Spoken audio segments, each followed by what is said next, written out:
Il faut que cela soit clair dans l'esprit de tous. Écoutez très bien. Le soutien n'est pas seulement Écoutez très bien. Qu'on les aime ou qu'on les déteste, une chose est certaine. Ces officiers, qu'il s'agisse d'Assimi Goïta du Mali, d'Ibrahim Traoré du Burkina Faso, de Mamadi Doumbouya de Guinée ou d'Abdourahmane Tiani du Niger, par rapport à certains individus qui disaient que du coup Mamadi Doumbouya en tout cas a trahi parce qu'ils ont fait un putsch. Écoutez très bien, parce que vous ne connaissez pas la politique africaine un modèle qui était arrivé à son terme. Un modèle contre lequel tout le monde en Afrique était opposé, mais n'osait pas s'y attaquer par peur de représailles. Qu'on le veuille ou non, ils ont réussi à mettre dehors ceux qui, pendant tant d'années, imposaient leur rythme, imposaient leur calendrier, imposaient leurs hommes. Parce qu'ils avaient créé cette sorte de chaîne polymère qui se relève à la tête de nos États pour les servir. Et nous sommes venus briser la chaîne. Et c'est inconcevable pour eux. Il a dit qu'il a 3 personnes qui sont ses gens et qui sont de bonnes personnes. Un peut être le président de transition et un autre peut être le Premier ministre. Il a demandé si je peux seulement sortir pour faire une déclaration dans laquelle communiquer les noms du président et du Premier ministre afin de formaliser tout ça. J'ai répondu: cela est hors de question, les citoyens sont en concertation. Quand ils finiront, nous travaillerons en fonction de ce qu'ils décideront. Je me souviens ce jour-là, il m'a dit d'être compréhensif. Il a dit que quand il disait quelque chose à Ibeka, Ibrahim Boubacar Keïta, celui-ci répondait qu'il allait y réfléchir et qu'Ibeka est resté dans les réflexions jusqu'à ce qu'il parte. Donc, qu'il faut que, moi, je cesse cela. J'ai répondu: non, cela est hors de question. Les citoyens sont en concertation. Quand ils finiront, nous travaillerons en fonction de ce qu'ils décideront.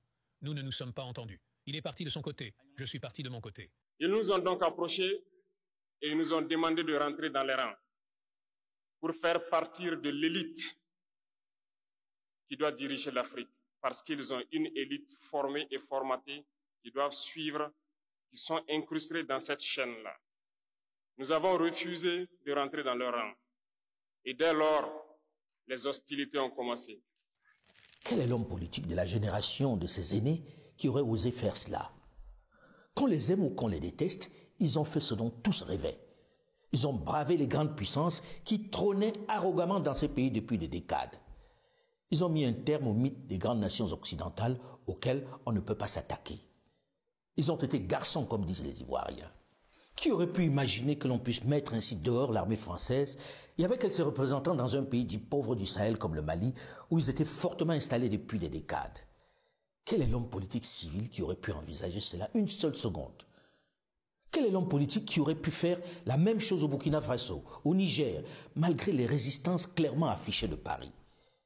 Qui aurait pu imaginer un homme politique suffisamment audacieux pour demander aux forces américaines de faire leur bagage pour quitter le Niger? Quel est l'homme politique qui aurait pu refuser de recevoir un sous-secrétaire d'État américain flanqué du chef des forces US basé en Afrique en visite dans son pays? Qui?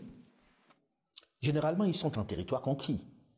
Ces militaires ont considérablement amélioré la situation sécuritaire dans cette région où les terroristes et les bandes armées étaient devenus les seuls maîtres des lieux à la barbe des armées européennes et américaines. Aujourd'hui, sur le plan de la sécurité, nous travaillons, il y a des résultats probants sur le terrain. Le Mali, aujourd'hui, après 10 ans de présence étrangère, a aujourd'hui le contrôle de l'ensemble de son territoire national. Et la reprise de Kidal, il y a quelques mois, est un exemple concret. Et il y a beaucoup de Kidal qui vont se passer aussi sur le terrain, dans notre espace. Même si l'insécurité persiste, même s'il existe encore de nombreuses attaques de bandits armés, l'apocalypse annoncée n'a pas eu lieu. Avec ces hommes en treillis, la chanson n'est plus la même. Et ils osent désormais faire jouer la concurrence. On achète du matériel militaire chez les Russes, des drones chez les Turcs, des engins chez les Chinois ou les Iraniens. On sollicite des prêts auprès des Orientaux. Bref, on diversifie les sources. C'est open bar. On est donc loin du cirque qu'a vécu le président Touadéra en Centrafrique, ou alors qu'on refusait de lui vendre des armes, on lui interdisait en même temps d'en acheter sur le marché et d'en recevoir des partenaires. Disons-nous la vérité, les Russes ont sauvé la vie à Touadéra à un moment donné, contre les rebelles. Personne d'autre l'aurait fait. Personne d'autre n'était là pour le faire. Mais aujourd'hui, il y a aussi les Américains. Même incongruité à RD Congo, à qui pendant longtemps on a refusé de vendre des armes tout en lui interdisant d'en acheter sur le marché pour défendre l'intégrité de son territoire. Qu'on les aime ou pas, ces militaires du Mali, du Burkina, du Niger, de Guinée ont rebattu les cartes. La donne a changé. Il y aura désormais, qu'on le veuille ou non, un avant et un après Assimi Goïta, Un avant et un après Ibrahim Traoré. Un avant et un après Abdourahmane Tiani. Un avant et un après Mamadi Doumbouya. Réussiront-ils à transformer l'essai? Ça, c'est un autre débat. Moi, je n'ai rien à parler. C'est fini. C'est fini. C'est pas moi qui ai parlé. C'est Alain Focal, les gars. Oui, oui, oui. Alain Focal. Je sais certains Africains n'aiment pas Alain Focal, mais c'est quelqu'un, en tout cas, qui a côtoyé tous les nouveaux présidents africains. Alain Focal, il a côtoyé Général Mamadi Doumbouya. Il a côtoyé Assimi Goïta. Il a côtoyé Ibrahim Traoré. Il a côtoyé, en tout cas, aussi Général Tchaimi. Donc, c'est quelqu'un qui connaît, en tout cas, tous les nouveaux présidents qui viennent d'arriver. Donc, ce n'est pas moi qui ai parlé, hein, parce que si c'est moi qui avais parlé, et vous allez trouver quelque chose à dire, les gars, ok? Voilà. Donc, je pense que c'est quelqu'un qui connaît, en tout cas, Général Mamadi Doumbouya, qui connaît, en tout cas, le président Assimi Goïta, qui connaît, en tout cas, le président Ibrahim Traoré, qui connaît le président Tchaimi, les gars. Donc, ce n'est pas moi qui ai parlé, celui qui a parlé. Il a fini de parler, il a fini de dire.